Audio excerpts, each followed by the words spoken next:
퇴직 후 무시만 하던 아내가 있었습니다. 돈과 명예가 다인 줄 알았던 아내. 결국 남편을 집에서 내쫓았죠. 하지만 남편을 버린 대가로 그녀의 삶은 무너져 내리고 가장 크게 후회할 날을 맞이하게 됩니다. 오늘 주제가 마음에 드신다면 구독과 좋아요를 눌러주세요.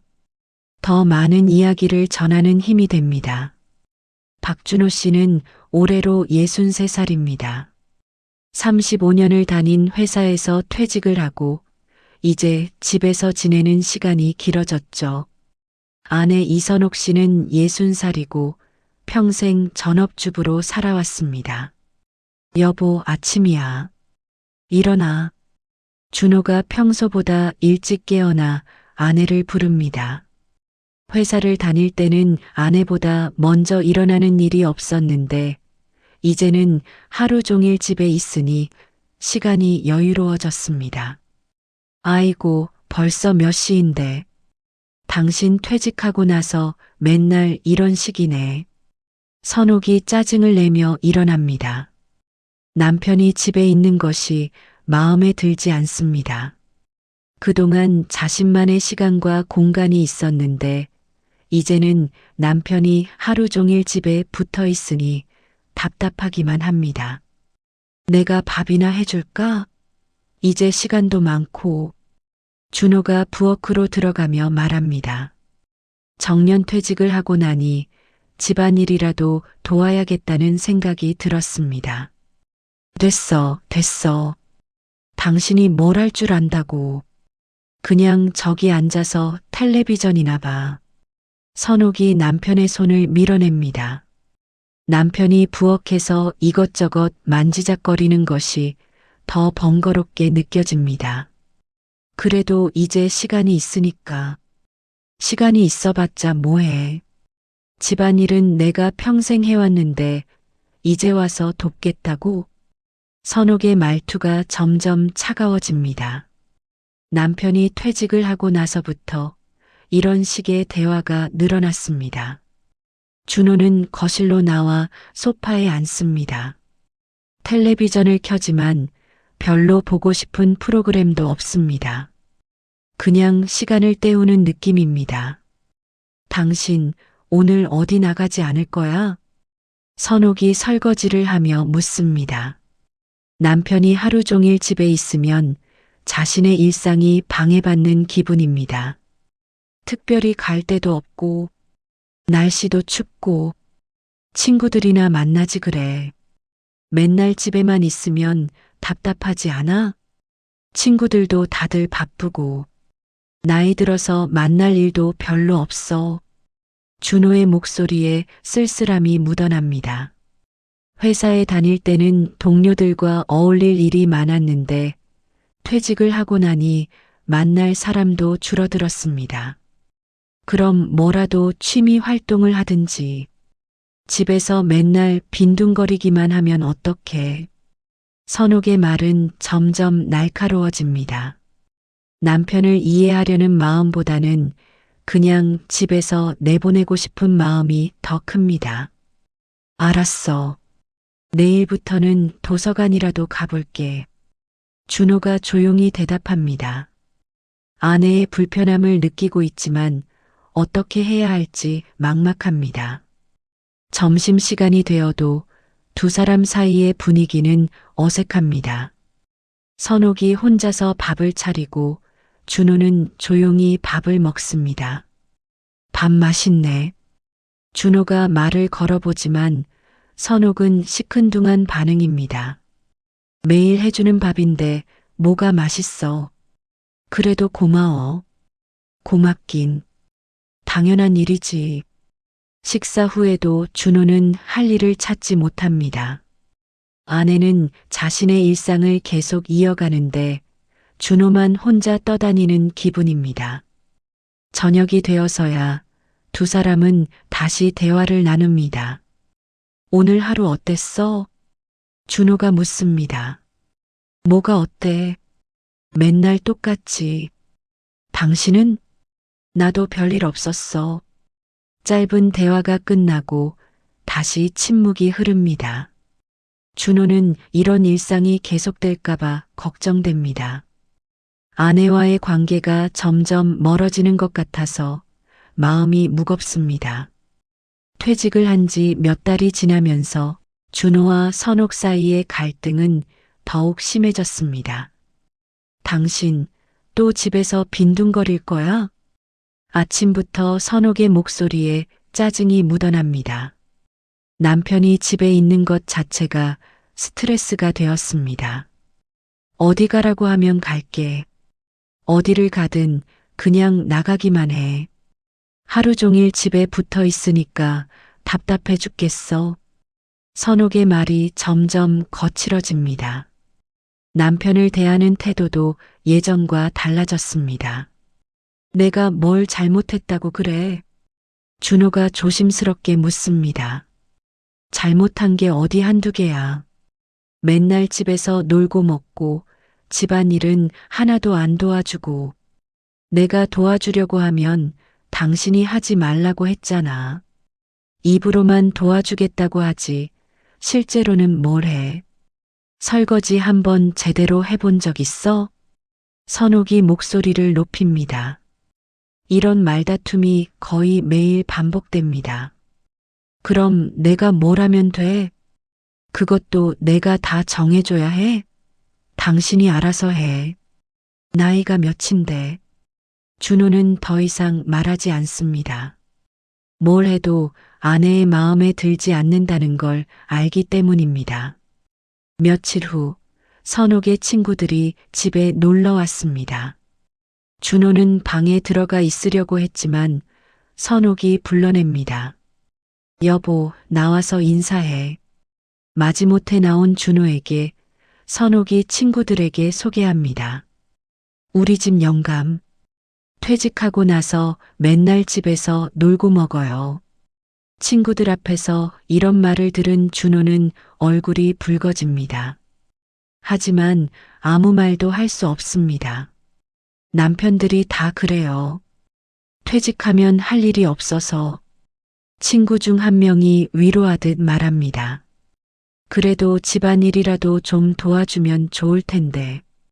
우리 영감은 손가락 하나 안 까딱해요. 선옥이 계속해서 남편을 깎아내립니다. 준호는 더 이상 견디지 못하고 방으로 들어갑니다.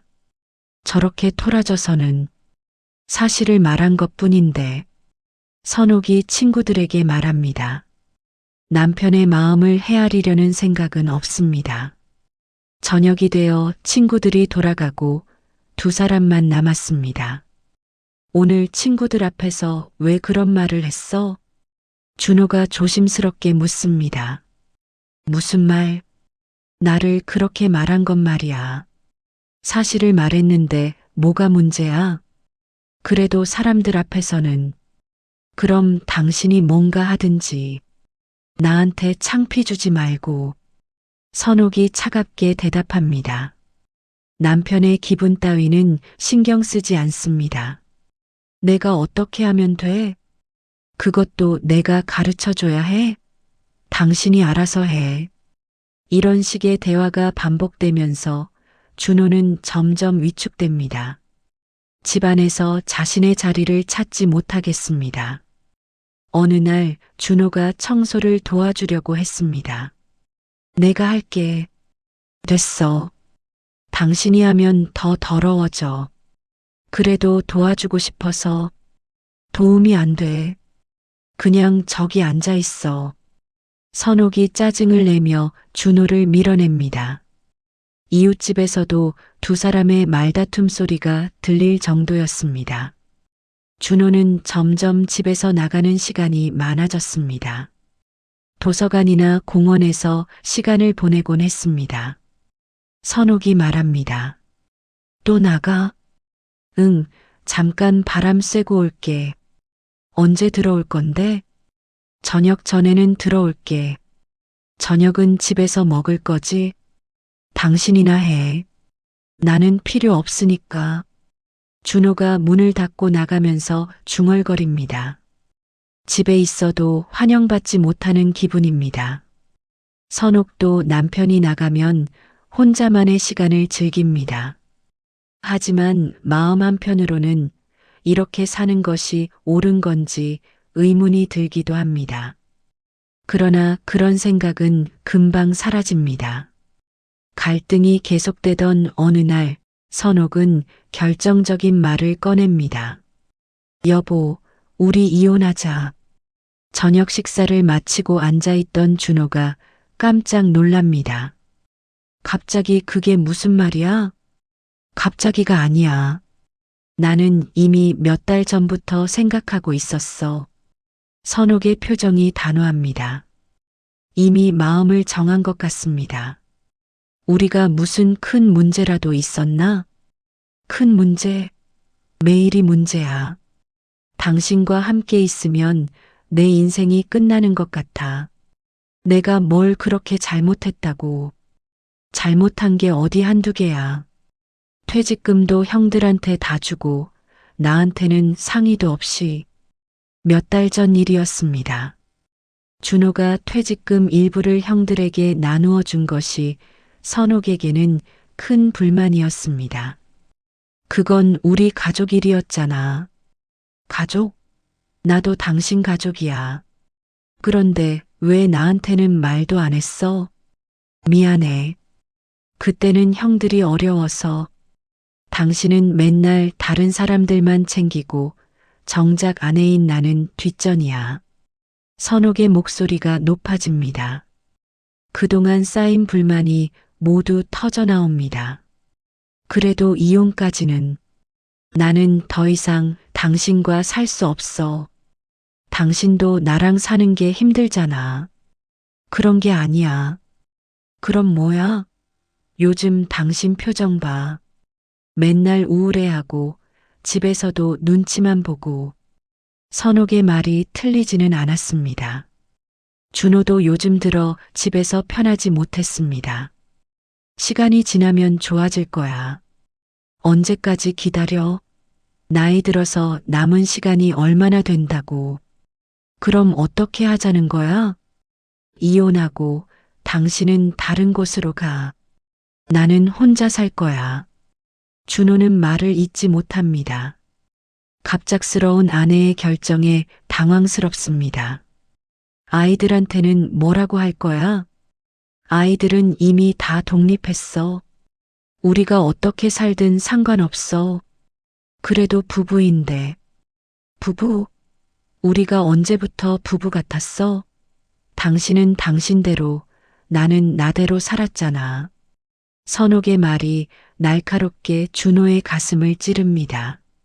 며칠 후, 선옥은 정말로 이혼 서류를 가져왔습니다. 여기 서명해. 정말 이렇게 할 거야? 내 결심은 바뀌지 않아.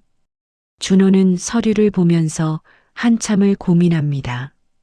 30년 넘게 함께 산 아내가 이런 결정을 내릴 줄은 몰랐습니다. 혹시 내가 뭔가 바뀌면 이미 늦었어. 나는 더 이상 당신과 살고 싶지 않아. 결국 준호는 서류에 서명을 합니다. 어차피 아내의 마음이 바뀔 것 같지 않았기 때문입니다. 집은 내가 가져갈 거야. 알았어. 당신은 어디로 갈 거야? 원룸이라도 하나 구할게. 빨리 나갔으면 좋겠어. 선옥이 차갑게 말합니다.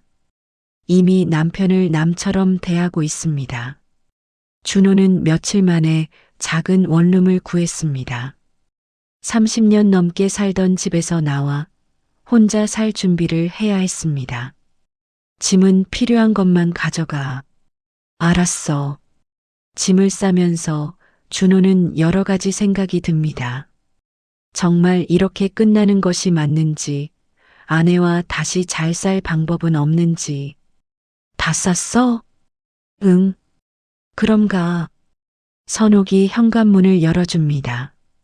준호는 마지막으로 아내를 바라봅니다. 정말 이게 마지막이야?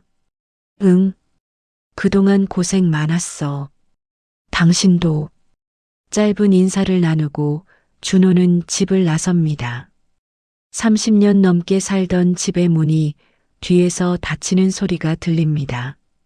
새로운 원룸에 도착한 준호는 혼자만의 공간에서 첫날 밤을 보냅니다. 너무 조용해서 자신의 숨소리만 들립니다. 이제 정말 혼자가 되었다는 생각에 마음이 무겁습니다. 준호가 집을 떠나고 며칠이 지났습니다. 선옥은 드디어 혼자만의 시간을 가질 수 있게 되었습니다. 이제야 좀 편하네. 선옥이 거실에서 혼자 말합니다. 남편이 없으니 눈치 볼 필요도 없고 자신이 원하는 대로 생활할 수 있습니다. 아침에 일어나는 시간도 자유롭고 식사도 자신이 먹고 싶은 것만 해 먹으면 됩니다. 텔레비전도 자신이 보고 싶은 프로그램만 볼 수 있습니다. 역시 혼자 사는 게 최고야. 하지만 며칠이 지나면서 조금씩 달라지기 시작합니다. 평소보다 일찍 잠이 깹니다. 옆자리가 비어 있어서 잠이 깊게 들지 않습니다. 그동안 남편의 코 고는 소리가 시끄럽다고 생각했는데 이제는 그 소리가 없으니 너무 조용합니다. 뭔가 어색하네. 아침에 혼자 밥을 먹으면서 선옥은 이상한 기분을 느낍니다. 그동안 남편과 함께 식사하는 것이 당연했는데 이제는 혼자 먹으니 밥맛이 없습니다. 그래도 편하긴 해. 스스로에게 말하면서 선옥은 혼자만의 생활에 적응하려고 합니다. 하지만 시간이 갈수록 집안이 너무 조용합니다. 그동안은 남편이 있어서 적어도 사람 소리라도 있었는데 이제는 자신의 발소리만 들립니다. 친구들에게 전화를 걸어봅니다. 언니 나야. 선옥아. 어떻게 지내? 잘 지내. 드디어 우리 영감 내보냈어. 정말? 이혼했다고? 응. 이제 혼자 살아. 어떤 기분이야? 자유로워. 정말 편해. 전화를 끊고 나서 선옥은 다시 혼자가 됩니다. 친구와 통화할 때는 괜찮았는데 전화를 끊고 나니 다시 조용해집니다. 몇 주가 지나면서 선옥은 점점 외로움을 느끼기 시작합니다. 그동안 남편이 옆에 있는 것이 당연했는데 이제는 정말 아무도 없습니다. 왜 이런 기분이 들지? 스스로에게 묻지만 답을 찾을 수 없습니다. 남편과 함께 있을 때는 답답했는데 혼자 있으니 외롭습니다. 어느 날 몸이 아프기 시작합니다. 처음에는 단순한 감기인 줄 알았는데 며칠이 지나도 낫지 않습니다. 이상하네. 왜 이렇게 아프지? 혼자서 약국에 가서 약을 사 먹어봅니다. 그런데 약을 먹어도 별로 나아지지 않습니다. 병원에 가봐야겠네. 병원에서 검사를 받은 결과 생각보다 심각한 병이었습니다. 부인, 당분간 치료를 받으셔야 할 것 같습니다. 의사의 말에 선옥은 당황합니다. 얼마나 걸릴까요? 지켜봐야 알겠지만 몇 달은 걸릴 것 같습니다. 병원에서 집으로 돌아오는 길, 선옥은 처음으로 두려움을 느낍니다. 혼자서 아픈 몸을 돌봐야 한다는 것이 막막합니다. 누구한테 도움을 청하지? 아이들을 생각해보지만 모두 바쁜 생활을 하고 있습니다. 그리고 이미 독립한 아이들에게 짐이 되고 싶지 않습니다. 친구들도 생각해보지만 친구들도 각자 가정이 있어서 자주 도와달라고 하기는 어렵습니다. 집에 혼자 앉아 있으면서 선옥은 처음으로 준호를 그리워합니다. 그래도 여보가 있었으면, 남편이 있었다면 적어도 아플 때 곁에 있어줄 사람은 있었을 것입니다. 하지만 이미 늦었습니다. 자신이 선택한 길입니다. 밤이 되면 더욱 외로워집니다. 아픈 몸을 이끌고 혼자 저녁을 해 먹고, 혼자 약을 먹고, 혼자 잠자리에 듭니다. 이런 생활을 계속해야 하나? 스스로에게 묻지만 답을 알 수 없습니다. 그저 하루하루 버텨나갈 뿐입니다. 몇 달이 지나면서 선옥의 병은 더욱 악화되었습니다. 집에서 혼자 치료를 받기 어려울 정도가 되었습니다. 입원을 하셔야 할 것 같습니다. 의사가 선옥에게 말합니다. 입원요? 네, 집에서는 치료가 한계가 있어 보입니다. 선옥은 망연자실합니다. 입원을 해야 한다니 생각지도 못한 일입니다. 얼마나 입원해야 하나요? 최소 몇 주는 보셔야 할 것 같습니다. 병원 입원 수속을 밟으면서 선옥은 처음으로 자신의 처지를 깨닫습니다. 곁에 있어줄 사람이 아무도 없다는 것을 말입니다. 보호자는 누구로 하시겠습니까? 보호자요? 네, 응급 상황에 연락할 분이 필요합니다. 선옥은 한참을 고민합니다. 아이들에게 연락하기는 미안하고 친구들에게 부탁하기도 어렵습니다. 결국 큰아들에게 연락을 합니다. 엄마가 입원을 해야 한대. 입원이요? 갑자기 왜요? 몸이 안 좋아서. 미안하다. 병원이 어디예요? 가볼게요.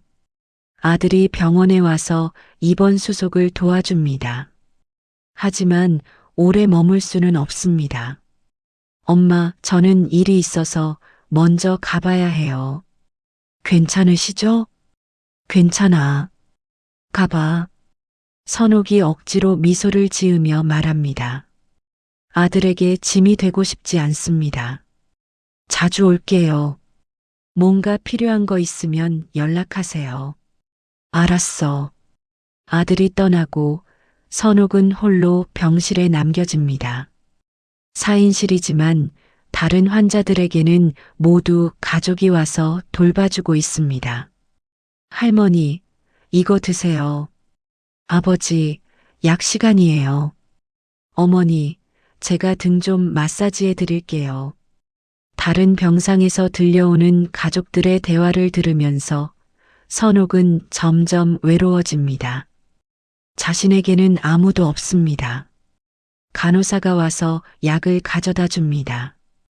보호자분은 안 계세요? 아들이 바빠서요. 그러시군요. 혹시 불편한 거 있으면 말씀해 주세요. 친절한 간호사이지만 업무상 돌봄일 뿐입니다. 가족의 따뜻함과는 다릅니다. 밤이 되면 더욱 외로워집니다.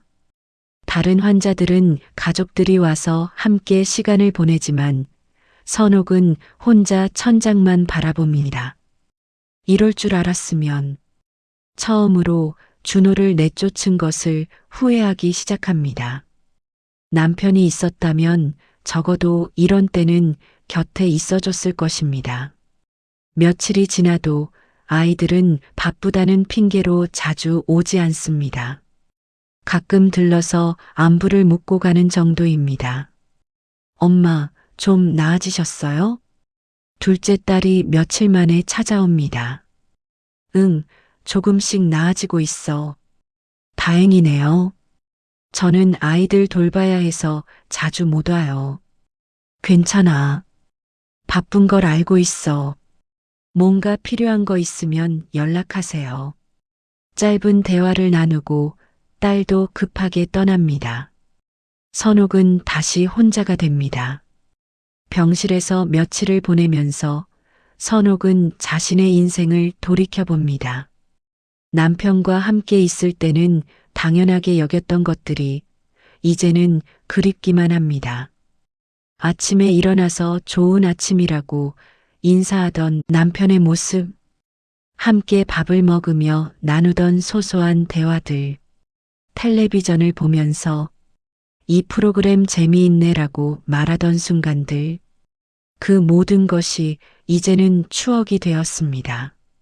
내가 왜 그랬을까? 눈물이 나오기 시작합니다. 그동안 참고 있던 감정이 한꺼번에 터져 나옵니다. 옆 병상의 할머니가 말을 걸어옵니다. 괜찮으세요? 네, 괜찮습니다. 가족분들이 자주 안 오시는 것 같던데. 다들 바빠서요. 힘드시겠어요. 아픈데 혼자 있으면. 할머니의 말에 선옥은 더욱 눈물이 납니다. 처음으로 누군가 자신의 마음을 이해해 주는 것 같습니다. 저는 남편하고 같이 왔거든요. 늙어서 아픈데 옆에 있어주는 사람이 있으니까 그나마 견딜만해요. 그러시겠어요. 부인은 남편분이 안 계세요? 이혼했어요. 아, 그러셨구나. 힘드시겠어요. 할머니와의 대화를 나누면서 선옥은 자신이 얼마나 큰 실수를 했는지 깨닫습니다. 건강할 때는 몰랐지만 아플 때는 곁에 있어줄 사람이 얼마나 소중한지 알게 됩니다. 여보야, 미안해. 혼자 중얼거리면서 선옥은 준호를 그리워합니다. 하지만 이미 돌이킬 수 없는 일입니다. 자신이 선택한 길이고 그 결과를 받아들여야 합니다. 밤이 깊어가면서 선옥은 조용히 울음을 삼킵니다. 후회해봐야 소용없다는 걸 알지만 눈물은 멈추지 않습니다. 입원한 지 몇 주가 지났지만 선옥의 병세는 호전되지 않았습니다. 오히려 더 악화되고 있었습니다. 부인, 상태가 좋지 않습니다. 의사가 심각한 표정으로 말합니다. 얼마나 안 좋은가요? 가족들과 상의해 보시는 게 좋겠습니다. 의사의 말을 듣고 선옥은 자신의 상황이 얼마나 심각한지 깨닫습니다. 아이들에게 연락이 갔고 큰아들이 급하게 병원으로 왔습니다. 엄마, 상태가 어떻다고 하셨어요? 의사 선생님께 직접 들어봐. 의사와 상담을 한 아들의 표정이 어두워집니다. 엄마, 최선을 다해서 치료받으세요. 알았어. 하지만 선옥은 이미 느끼고 있었습니다. 자신의 시간이 얼마 남지 않았다는 것을. 며칠 후 다른 아이들도 모두 병원으로 모였습니다. 가족들이 모인 것은 오랜만이었습니다. 엄마, 아빠는 어떻게 할까요? 둘째 딸이 조심스럽게 묻습니다. 아빠, 연락을 드려야 하지 않을까요? 선옥은 한참을 고민합니다. 이혼한 남편에게 연락을 한다는 것이 자존심이 상합니다. 하지만 마음 한편으로는 준호를 보고 싶습니다. 됐어. 연락하지 마. 하지만 엄마, 내가 됐다고 했어. 아이들은 더 이상 말하지 않습니다. 하지만 서로 눈짓을 주고받습니다. 밤이 되어 아이들이 돌아가고 선옥은 다시 혼자가 됩니다. 병실은 조용하고 자신의 숨소리만 들립니다. 여보야. 처음으로 큰 소리로 준호를 부릅니다. 물론 대답하는 사람은 없습니다. 내가 정말 바보였구나. 지난 날을 돌이켜보면서 선옥은 자신이 얼마나 어리석었는지 깨닫습니다. 남편이 퇴직하고 집에 있는 것이 그렇게 싫었지만 지금 생각해보면 그것도 행복한 시간이었습니다. 함께 아침을 먹고 함께 텔레비전을 보고 함께 잠자리에 드는 것. 그런 평범한 일상이 얼마나 소중한지 잃고 나서야 알게 됩니다. 여보, 미안해. 정말 미안해. 눈물을 흘리면서 선옥은 준호에게 사과합니다. 들을 수 없다는 걸 알지만 그래도 말하고 싶습니다. 다음 날 선옥의 상태가 급격히 나빠졌습니다. 의식도 흐릿해지고 말하기도 어려워졌습니다. 아이들이 급하게 병원으로 모였습니다. 엄마, 정신 차리세요. 엄마. 하지만 선옥은 제대로 반응하지 못합니다. 다만 입술만 미세하게 움직입니다. 뭐라고 하시는 거예요? 큰아들이 귀를 가까이 댑니다. 보. 작은 목소리로 선옥이 중얼거립니다. 아빠를 찾으시는 건가요? 아이들이 서로를 바라봅니다. 그제야 준호에게 연락을 해야겠다는 생각이 듭니다. 큰아들이 준호에게 전화를 겁니다. 아버지, 저예요. 준수야. 무슨 일이야? 어머니가 많이 아프세요. 병원에 계신데.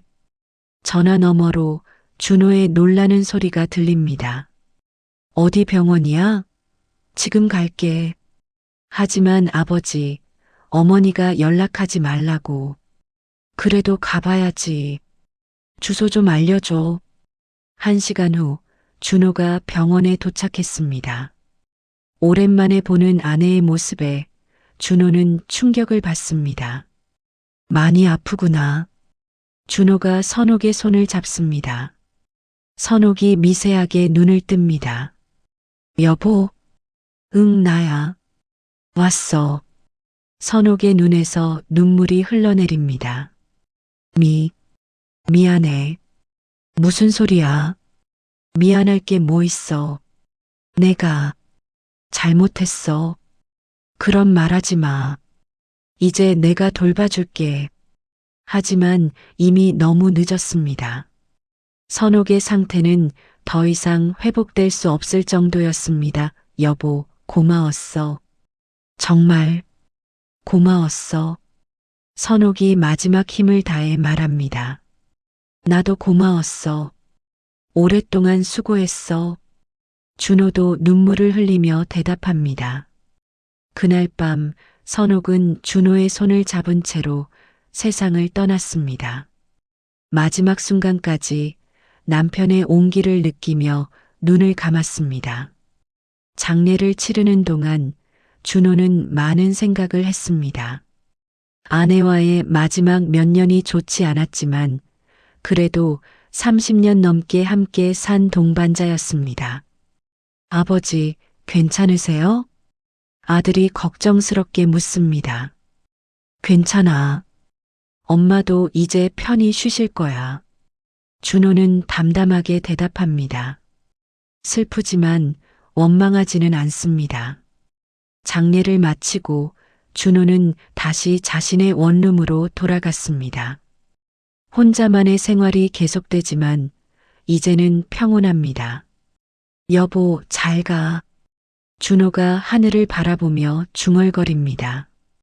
이제는 모든 것을 용서하고 좋은 기억들만 간직하고 싶습니다. 선옥은 남편의 소중함을 너무 늦게 깨달았습니다. 사람은 가까운 사람일수록 함부로 대하기 쉽지만 그 사람이 없어지고 나서야 그 존재의 소중함을 알게 됩니다. 오늘 이야기 공감되셨다면 구독과 좋아요 눌러주시고 다음 이야기에서 또 만나요.